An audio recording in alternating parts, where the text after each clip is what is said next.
This week on Myths and Legends, there are 3 stories from Korean folklore about how you can be helpful. You'll see someone play the most dangerous game of Pictionary ever and learn that the best way to help people might just be shoving them relentlessly down a hill. The creature this time is a sticky dude, and the best reason to wear tearaway track pants.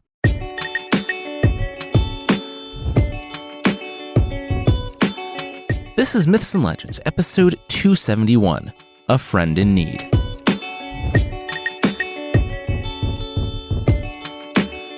This is a podcast where we tell stories from mythology and folklore. Some are incredibly popular stories you might think you know, but with surprising origins. Others are stories that might be new to you, but are definitely worth a listen. Real quickly, today, after the main story, but before Creature of the Week, we have a big announcement. It's this awesome new project we've been working on, so be sure to stick around for that. Today's stories are from Korea, and they are 3 stories about helping others. You'll see some different ways of helping your neighbor, ranging from giving them cash to pushing them relentlessly down hills. And we'll start with a rich guy who, he can be helpful, but he doesn't wanna.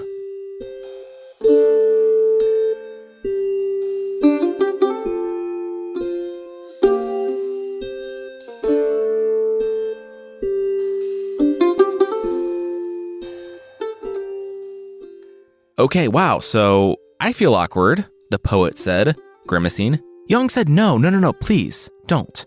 It was not a reflection on the poet or even the beggars. He was just communicating how he felt to a man who appeared pretty wise. The poet thought about it. I get what you're saying. You feel like there are a lot of beggars coming to your mansion because you have so much money and they have so little. The poet sipped the tea. Because, say, the Buddhist priests who rely on donations come down from their mountain temples to beg them of you, instead of you sending supplies up there to donate. Or the farmers who are at the mercy of the weather, coming to you for help with your unearned generational wealth. Or the people from the city, from whose purses corrupt officials wring cash, come to you because you rest easy every day of your life. Am I summing it up for you? Am I getting close? Young said, yeah. When he said it like that, it sounded kind of bad. The poet might have said that that's because it was, but Young kept talking. Look, he was happy to help. He was. But if you keep pouring water out of a bowl, soon you don't have any water left in the bowl. And if you give all your food to your neighbor, you have none for yourself. Did the poet understand what he was saying? The poet said yes, those were barely metaphors. He understood. He didn't want to give out everything he had because then he wouldn't have anything. But, I also don't like conflict. Oh, and being mean, Young informed the poet. The poet took a deep breath. Okay, to summarize, Young wanted to be nice, but he also didn't want to keep giving money away to those who needed it, but didn't want them to know that that's what he was doing, and also didn't want them to dislike him for it. The poet said, yeah, he could help Young out with that. Then he took a victory sip of his tea. Young grinned. Wait, really? He was just venting to the poet. He didn't expect the poet to actually be able to help him. He didn't expect a writer to actually have, real life skills. The poet said that none of this was really casting Young in a good light, but whatever. Sure. He knew of a solution to help Young. Statues. Statues. Young scratched his head. Myriaks, yes, the poet said. Big ones. Big granite statues carved in the shape of humans. Even taller than the white Buddha, carved on a cliff not far from Seoul. Not a day's walk from here, there were 2 big white stones near a cliff. The rich man, Young, could have them dragged here and carved into the 2 statues, a man and wife. And when the 2 statues were finished, the poet could guarantee that no more beggars would come to the gate. And I won't have to deny them money out of my fortune? Young grew hopeful. You will not. And you can keep being nice to them. They'll never know that you didn't want them here in the first place, or that you worried about them cleaning you out because of your, let's call it kindness, the poet said. A few hours later, the poet left. It's kind of hard to hang out and accept hospitality when the host is constantly complaining about what he calls freeloaders accepting his hospitality. And the rich man thought about the plan and the myriaks. He wasn't convinced. It sounded like a lot of work. Well, contracting it out and finding the right servants sounded like a lot of work. He wasn't going to go to the quarry himself, but still, he put a pin in the idea and continued on with his life. But then, so many people kept showing up. It got so annoying. He kept making more and more money, and more people wanted a piece of him. One morning, he said enough was enough and sent out word. He was going to get some statues carved.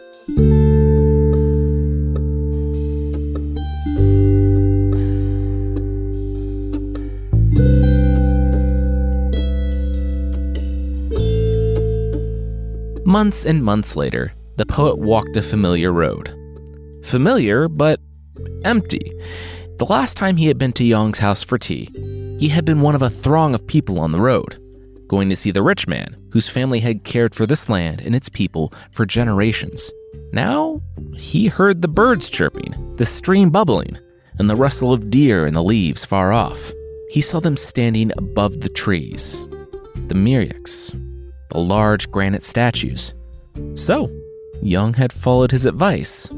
He approached the empty gate and found a man sweeping the grounds, the lone servant in a house that used to be teeming. The poet asked about the master. The man pointed a finger to the main house. The poet looked around. Wow, this place had seen better days. It was dirty and grimy, falling into disrepair already. The poet found Yong pacing by the lake, behind the house. The poet smiled and raised his arm to wave, but the anxiety on Yong's face morphed into rage when he saw the poet. You. He pointed at the poet, telling the man he hoped the poet would return so he could get what's coming to him. The poet did not run. Yong grabbed his gray topknot and shook him, asking how dare the poet return after giving the advice he did. The statues, their transportation, carving, and care, it had ruined Yong. He had nothing now, and it was all because of the poet. The elderly poet merely smiled. Yong stopped shaking him. The poet stepped back and redid his hair. As he did so, he posed a question to Yong. What was the magic Yong wanted from him? The goal of the poet's advice? Yong said he asked for a way to keep the beggars away. The poet pointed back to the gate, past the lone servant Yong could afford to keep in his employ. And there were no beggars at Yong's gate. Yong said no, there weren't. They knew that there was nothing for them now, here at the estate, that Yong had brought his line to ruin with the statues. The poet shrugged. So there, the man shouldn't gripe about it. The poet helped Yong achieve his desired end. No more people asking anything of him. They wouldn't come to a place where there is nothing to be given away. Yong's snarl turned to a smile, and then a chuckle, then a laugh. He sighed. Well, he should thank the poet then. The man was truly wise. And now, on the other side of it, it would have been better for Yong to go broke, giving his money away to the hungry and the needy, than to stone people so Yong could be mean without being mean. He invited the poet in again, for tea, this time as a friend, and the poet accepted. But the poet wasn't exactly right. You can give without having anything to give. That's not a great idea. And we'll go to the city to see a man who has learned that lesson.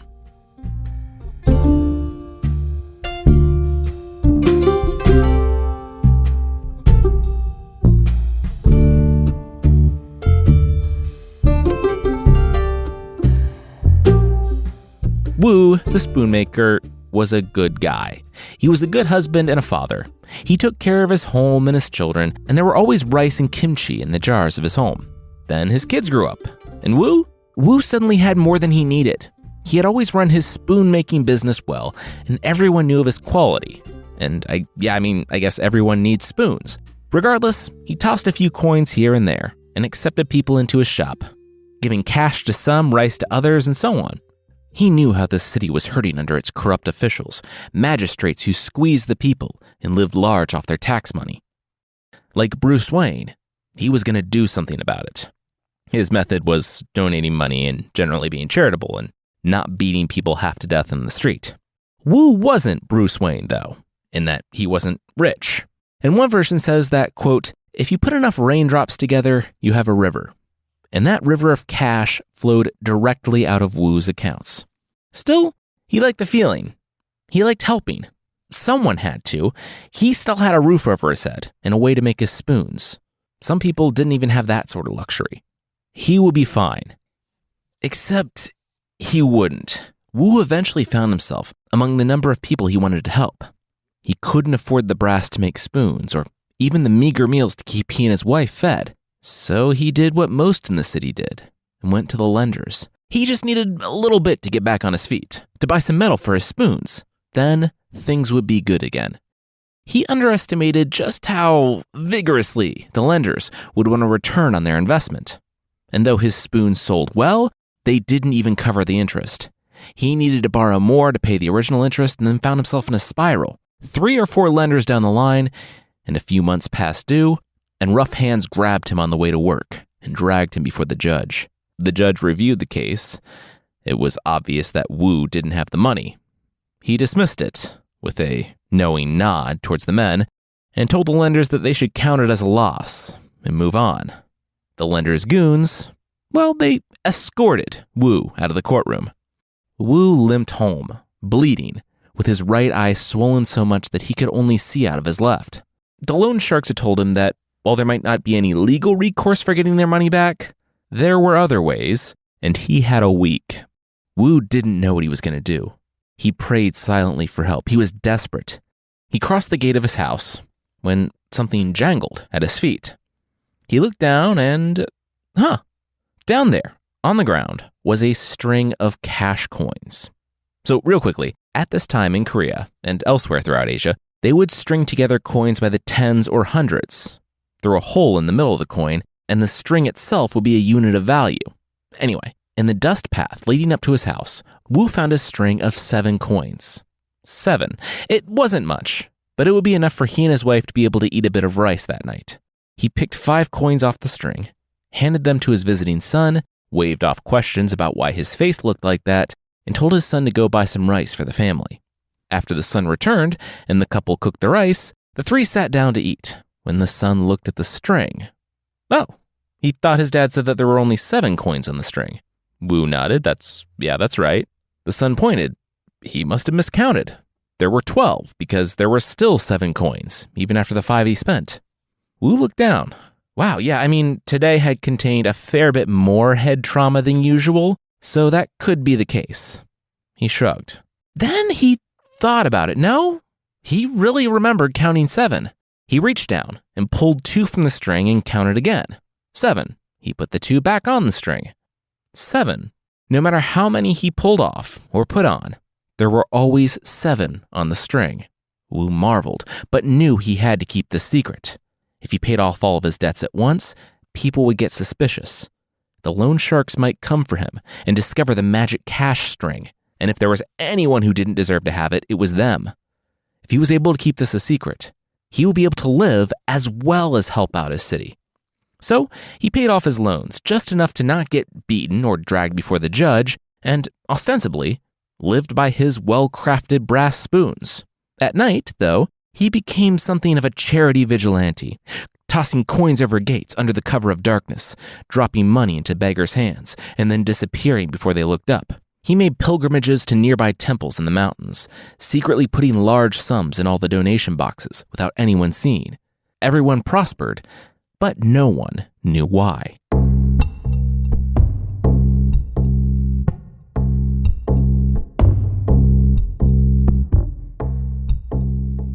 We'll see the magic behind the money string and who delivered it, but that will be right after this.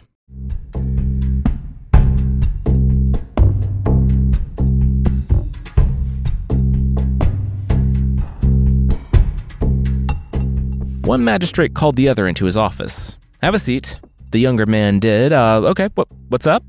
The magistrate said, well, as he knew, they all like to steal from the money that the people gave for taxes.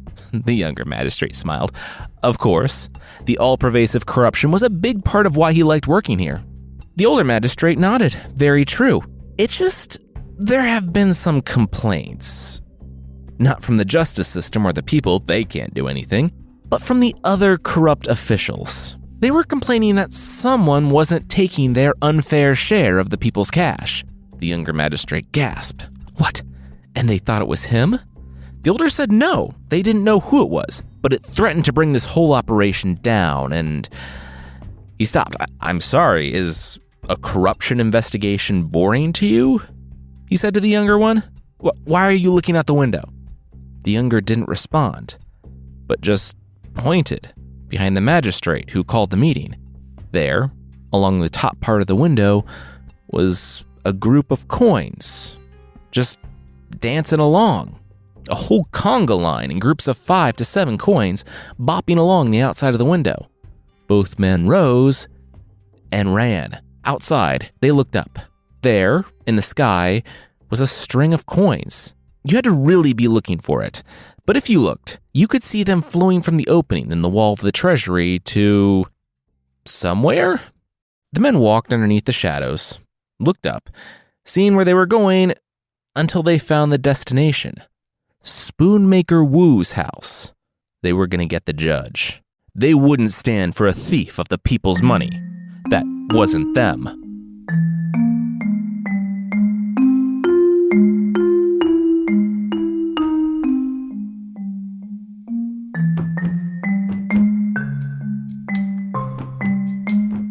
Hey honey, thanks for making dinner, Wu said when he returned from his evening charity patrol.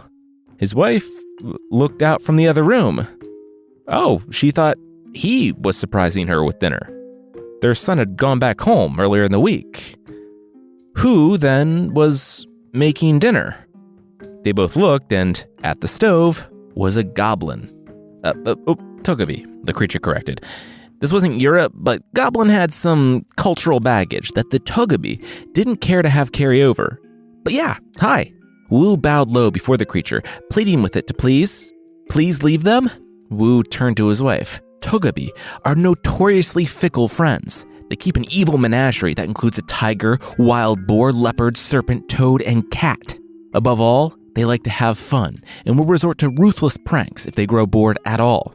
And they also help people out when they need it, like kitchen maids, children, and others who might need aid in an unforgiving world. Wu's wife stopped him. Yeah, she understood what a Togepi was. He didn't need to Wu-splain it to her. She stepped forward. She could assume that he was responsible for the cash string. The Togepi smiled. She was correct. She didn't want to be rude, but she had to ask. While they were happy to meet him and express their thanks in person, or evil creature, why were they getting that opportunity tonight? The Togepi finished up the meal, smelled the soup, and said, oh, well, first, thank you so much for being polite. Second, they got to meet him because he was here to tell them to run for their lives. The couple blinked. Wait, what? The Togepi nodded. Yeah, he probably should have gotten right to it. The men were already on their way. But it was more thrilling this way. Wu's secret, the cash string, had been discovered, and men were coming to, at the very least, beat him up and take it. That's best case scenario, though. Wu started waving his hands, running back and forth, trying to decide what to take, when his wife turned to the Togepi. What should they do? The Togepi pointed to her. Give the string to her, and she needed to leave immediately. She could make it to a monastery, high in the mountains in a different province, but only if Wu covered her escape. The wife kissed Wu and went to gather up her things, but Wu stayed with the Togepi. He said he was charity Batman, not regular Batman.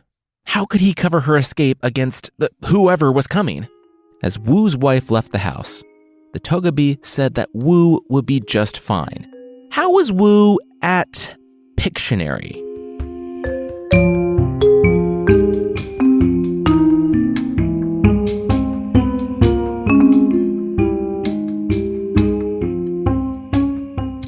Is it a badger? It's a badger. Oh yeah, it's a badger. I said badger, why are you still drawing? The older magistrate said, pointing at the drawing. Oh my gosh, it's not a badger. The other magistrate chimed in. Also, what is this, like a 20-year-old episode of Family Guy?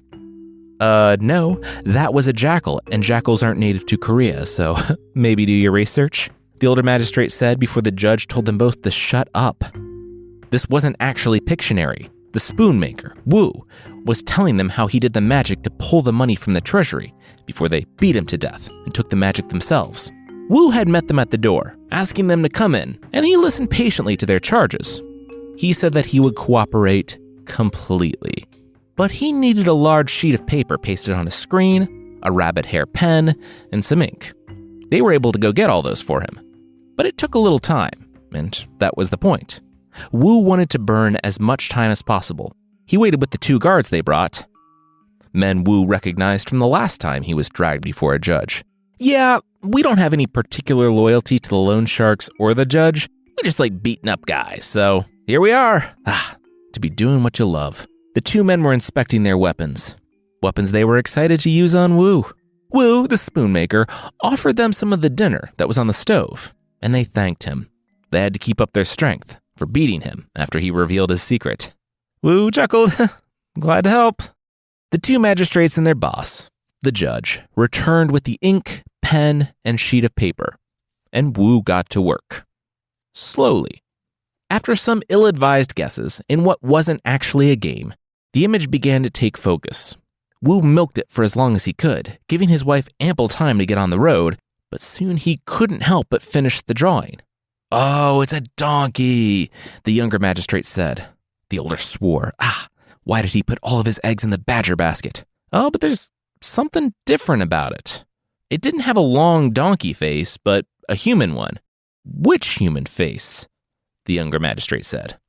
Wu took a deep breath, hoping that the Togepi would make good on his promise. And Wu finished the drawing, putting the last few lines on the face. The 2 magistrates snorted in laughter. Oh, wow, yeah, that was good. And they looked back to their boss, whose eyes were meeting his own. In the picture, the drawing was of his own face on the donkey. Wu had, essentially, drawn him as a jack. Well, you get the idea. He stood. Was this Wu's idea of a joke? Wu said not his idea exactly. The judge said that he had put up with this nonsense for too long. If Wu was going to be so bold, they would just have to beat the answer out of him. He yelled for the guards, but no one came. He had no way of knowing, but the Togepi's dinner that they had eaten had been laced with a powerful diuretic, so they were off seeing to other business. The judge strode forward with his walking stick, telling the magistrates to get a hold of Wu. He would get the answers himself. They didn't, though. They were still laughing at the picture, the likeness of the judge, how it looked so real that it moved. Wait, what? As the judge stepped forward to strike Wu, the drawing, which had been specified by the Togepi, did move. It leapt out, a fully formed donkey with the face of the judge, and kicked the judge in the chest, sending him sprawling back. It half spoke, half brayed a, "Come with me if you want to live," and Wu, seeing his chance, leapt atop the donkey's back. In a few bounds, the creature was out the window, with the guards still occupied, the judge struggling to catch his breath, and the 2 magistrates laughing. No one chased Wu as the donkey with the face of a man fled the city and climbed into the mountains. They never saw Wu again, and rumor has it that he and his wife lived a long and happy remainder of their lives in the temple in the mountains. People came from all around to receive alms, and Wu was happy to give them. They knew which monastery it was because, on the cliff face leading up to the temple, there was the unmistakable painting of a donkey with a human face.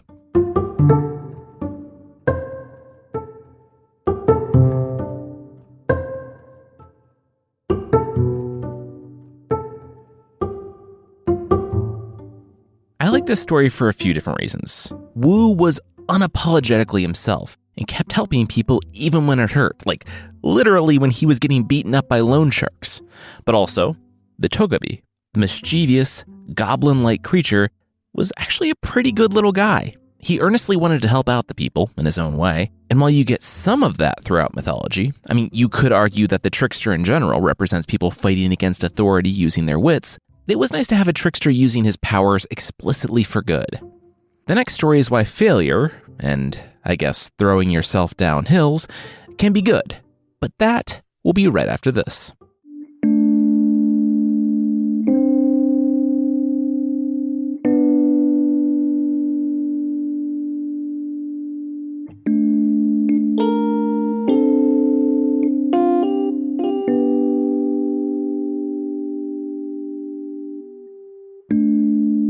The elderly man picked himself up off the ground.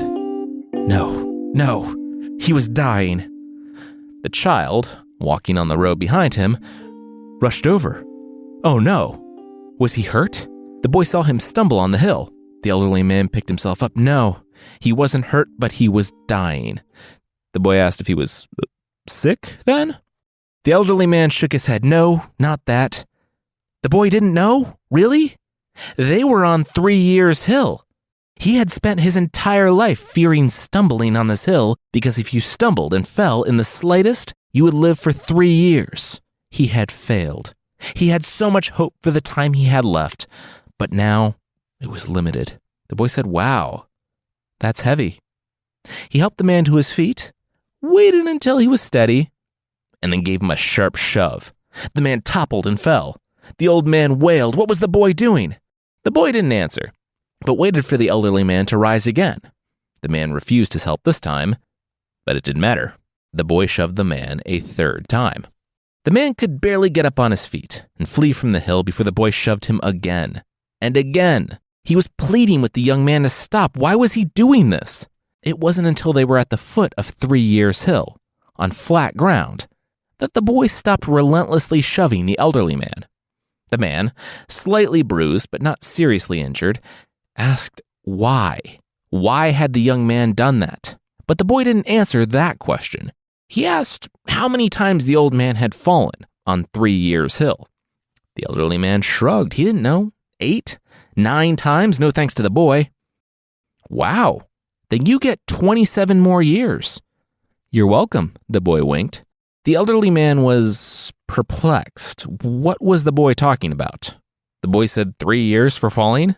3 times 9 was 27. The elderly man got 27 years. And if he kept falling, he would keep getting more years. At that moment, the elderly man realized something. He had spent his entire life fearing that hill, fearing failure. But he realized that the hill was more than that. You can only live by failing every now and then. Maybe not 9 times in a row, that was a little rough.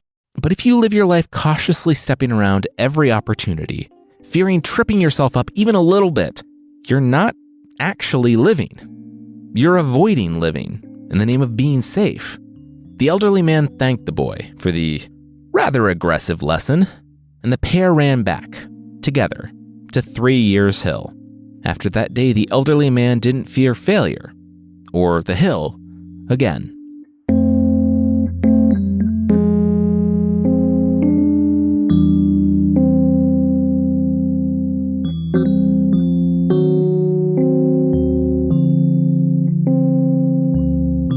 This one's short, but it stuck with me. I personally fear failure, and I think that's kind of normal. But if you live your life being so cautious and so careful, so afraid to make a mistake that you never actually, live, that's a problem too. I found this particular interpretation online and fell in love with the story because of it. Next week, we catch up with a guy who probably should have made fewer mistakes, or rather, fewer lethal ones. The trap finally closes on Robin Hood, and we see the famed outlaw face the consequences of a lifetime of defiance. And we'll see if he can come out the other side alive. Hey everyone, for years we've brought you stories from around the world. And we're still going to. Myths and Legends isn't going anywhere. Yes, but also, for the first time, we're bringing you these incredible tales in Spanish. It's the humor, the journeys, and the relatability you love. And yet, estas historias todavía te sorprenderán. We can't wait for you to hear this new show. Sonoro y Next Pod presentan Mitos y Leyendas, available wherever you listen to podcasts.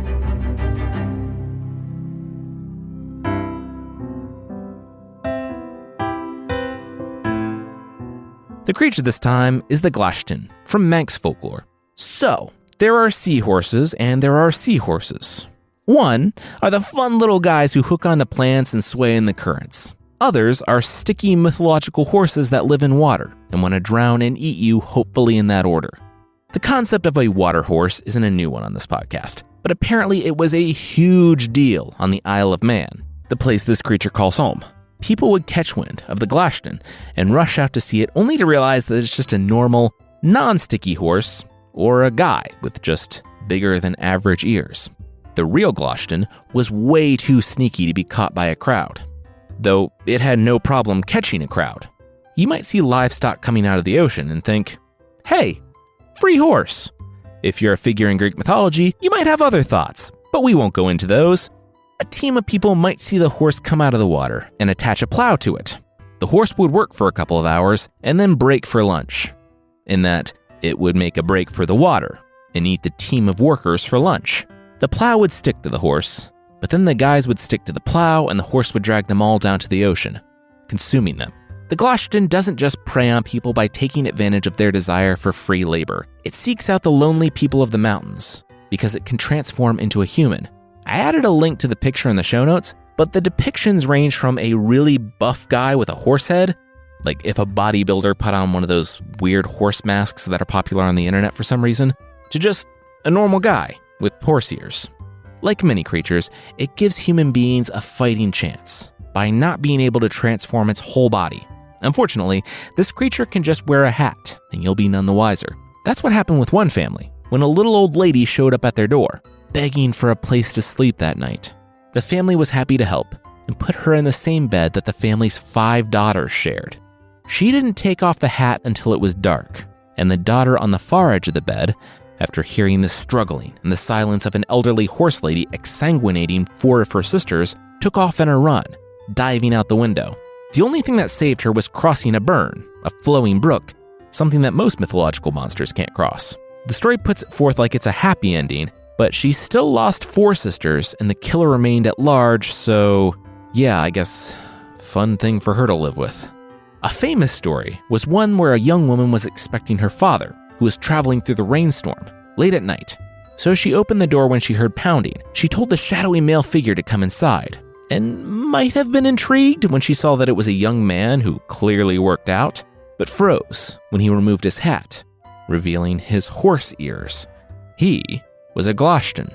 He got right to the point. He said she was coming with him and grabbed the hem of her dress. It sticking to him like everything else did. She screamed, and that roused the rooster in the barn, who freaked out that he was late for work and crowed. The Glashtin, too, panicked when he thought it was nearly dawn and had to get back home, and pulled at the young woman's dress. She thought quickly, grabbed a knife, and cut the hem away as the Glashtin rushed from the home. From that day forward, she was very careful about who she invited in. A couple lessons from this. 1, definitely be careful who you invite inside. Maybe have them take off their hat first. Live by a flowing stream if you can. Maybe a sewer is good enough, or a gutter, I don't know. And say what you want about athleisure, but wearing tearaway track pants might just save your life.